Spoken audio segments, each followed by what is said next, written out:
are pretty. All of you are very pretty. I think we should invite Valerie to the party.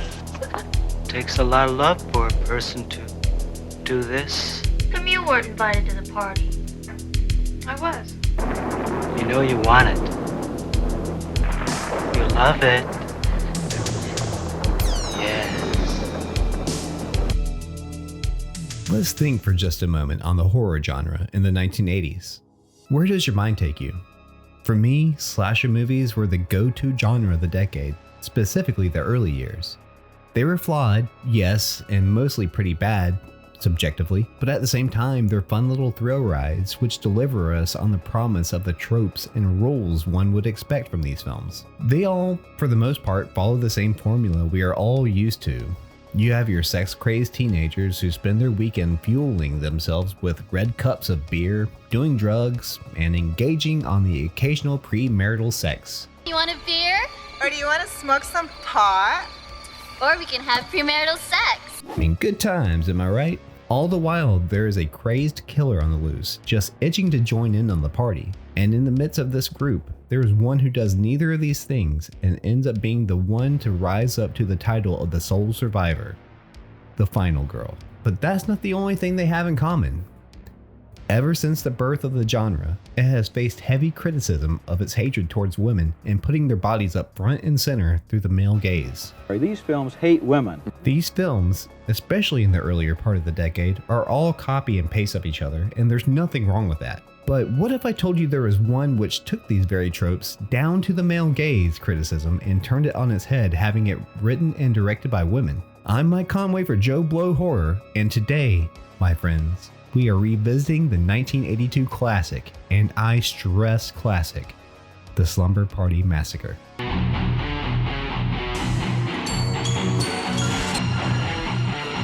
Nice hearing from you, Carlos. I'm going to go ahead and start this right off the bat in telling you I absolutely love the Slumber Party Massacre. In my ever flip-flopping top 10 list and favorite slasher films, this one always has a seat in the top 5. It first hit my radar at a very young age while perusing through the horror section at my local video store. Seeing that cover definitely caught my attention, to say the least. Hell, even if you haven't seen the movie, you know the poster, and maybe even the tagline. Close your eyes for a second and sleep forever. However, I knew there was no way in hell I could get away with renting it. So several years later, at a sleepover with friends, we rented it along with somehow scoring Smirnoff Ice. I mean, we thought we were so edgy and cool. At the time, it was the absolute corniest movie I've ever seen, but we laughed so much and had a blast with it, not knowing the comedy was intentional. The movie was released in 1982 at the very height of the slasher craze and was penned by activist and feminist writer Rita Mae Brown.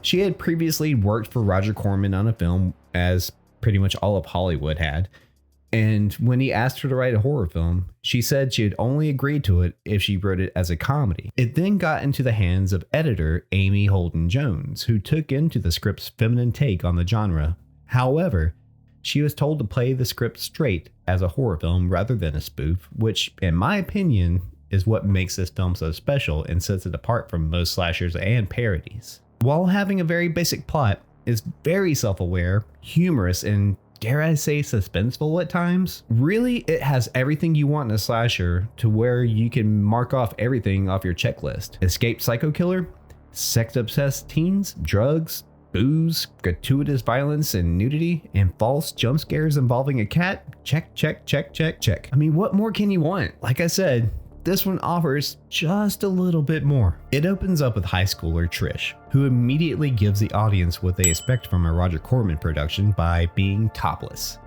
While she gathers up some old dolls, we learn mass murderer Russ Thorne has escaped from the asylum and is on the loose. Since her parents are going away for the weekend, she decides to get the gang together and have a slumber party. She then throws her dolls in the garbage, signifying she's no longer a child. See, we've seen this plot multiple times, but why is this one different, you ask? For starters, let's look at Russ Thorne. In these type of films, the killer is mostly a mysterious entity hidden by a mask. We see Russ just a few minutes into the movie before his first on-screen kill. He's just your average looking dude who sports a jean jacket, red shirt, and a George Clooney salt and pepper haircut with a crazed look in his eye and a thirst for blood. There's no mystique behind him or some wild backstory on why he kills. And really, it doesn't matter.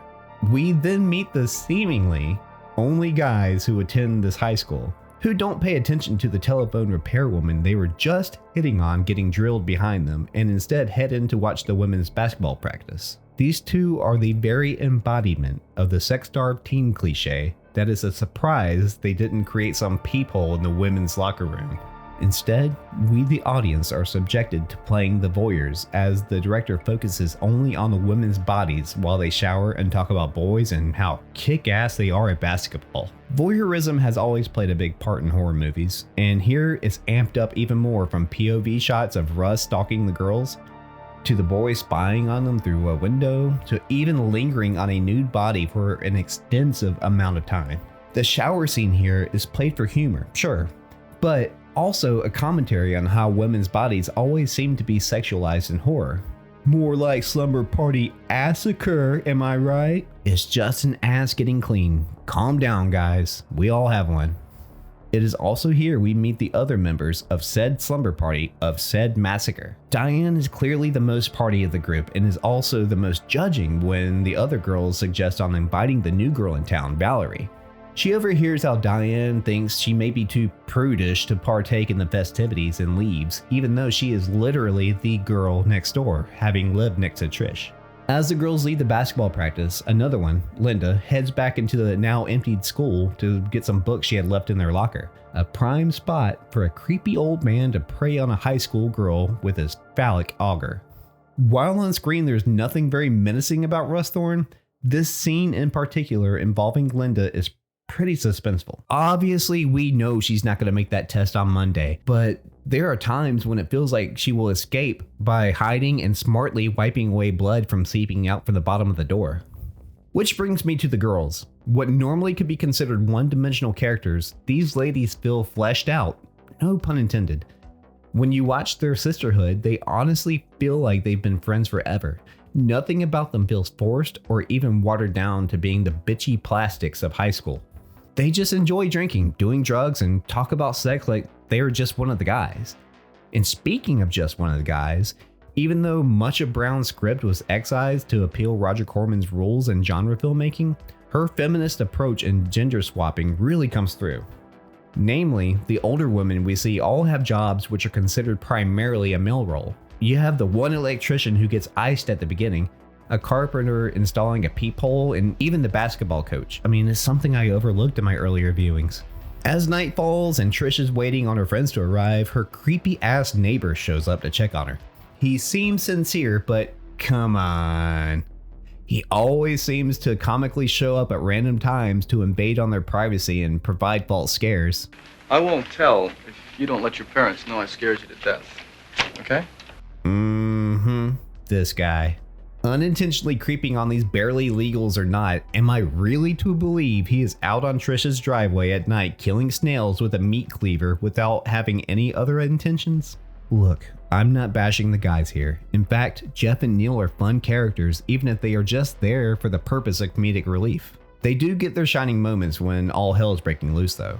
They feel it's their civil duty to protect these women they've been perving on and save the day. And even suggest a pretty solid idea to leave the house from different entrances to get help, knowing full and well one of the two may not make it. For characters who seem to be there just to ogle the goodies, their willingness to do whatever it takes to keep them safe is redeeming, even if that plan failed miserably. Then you have Valerie, the sweet new girl who is stuck watching over her little sister while watching horror movies and also watching their peers having a hell of a time without her. Right from the jump of her introduction, we all know this is going to be our final girl while the rest of the party perish. She's the film's Laurie Strode, the innocent who has to stay behind to babysit, only to investigate their neighbor's house once things seem to be going wrong across the street. The kills themselves are also great thanks to other films before it setting the bar when it comes to gore. The first to go that night is the neighbor soon after a snail chopping session when Russ shows up to show him exactly what those poor snails must have felt like. Diane also bites it after having quite a makeout session with her boyfriend. In a pretty cool shot, Diane is framed in between Russ's legs with the drill dangling in the middle just before he plows right into her. Next to meet the business end of the drill is the poor pizza delivery guy. What's the damage? 6 so far. Actually, 5 by my count, but if he says 6, fuck it, why not? We don't see the kill itself, but the death is hilariously treated with Jackie concerned more about the pizza itself. Eventually, Russ makes his way into the house as their coach is on the way, concerned over a phone call made earlier. When Valerie and her sister go to check in on the party, we get a few funny moments involving Kim's dead body in the fridge, as well as a very questionable choice by Russ to hide under a blanket. Like seriously, this is something straight out of Scary Movie. Yet for some reason, Coach Jana is shocked as shit when Russ reveals a person-shaped person is under the blanket. This, my friends, is comedy gold. Russ eventually gives his motives for killing, and it's purely one of passion. Takes a lot of love for a person to do this. In the film's climax, we get a fuck yeah of a moment. Valerie grabs the machete to go after Russ herself instead of running away, leading to a showdown by the pool. She ends up chopping off just the tip of his tool and his hand. And just when you think she's the sole survivor, we have 2 more girls coming out to help finish the kill.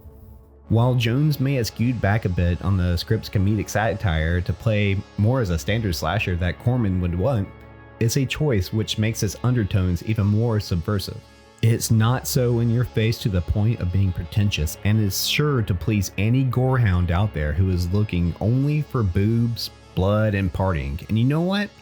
There is nothing wrong with that. However, in these times, a casual viewer screams to the high heavens of the internet, dismissing modern horror and claiming it being too woke, or complaining about how women always overpower the men. And I'm here to tell you, come a little closer. It's nothing new if you really look for it, because this film series, solely written and directed by women, has been doing it since 1982. Even the recent remake is entertaining to watch while still staying true to Rita's themes. Like I said from the start, I fucking love this movie, and that's why I'm giving this gem an 8 out of 10. Don't sleep on the Slumber Party Massacre.